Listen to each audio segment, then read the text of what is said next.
We will now begin to look at each of the 8 dynasties.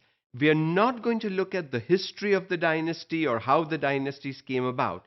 We are simply going to look at education and learned people during that time. The first one is the Ghaznavi dynasty. In the Ghaznavi dynasty, there were about 400 scholars, poets, scientists, geographers in the court of Mahmud Ghaznavi. What does that mean? 400 scholars at one time. And remember, we are talking of long time ago. So 400 scholars at that time in the court of a ruler were tremendous. And there were scientists, there were geographers, there were poets. What does this signify? A very learned population. How does a population become learned? Through education. So obviously, it's common sense to assume that in and during the Ghaznavi dynasty period, the population received good education, because only good education can lead to scholars and scientists and geographers and those kinds of wonderful people. During this time, architecture, art, and literature flourished. Again, what does this signify?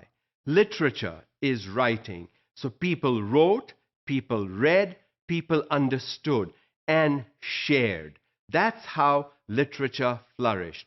Architecture, people built lots of wonderful monuments during that time. How did that come about?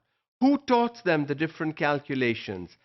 Education did. So again, this indicates that there was good, solid education being provided to young people who then later could contribute to their culture flourishing in the dynasty period.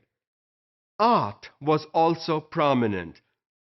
As we said earlier, in the Muslim rules, it was not only religious education, it was not only science and professional education, but arts and humanities also flourished. So what the Muslims provided was various areas of education so that young people could choose the area they were interested in and excel at it.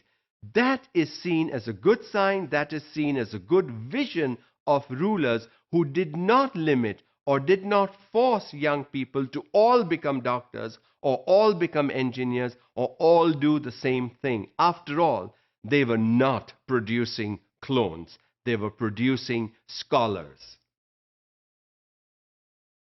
Firdausi was a poet who wrote the Shahnama during that time.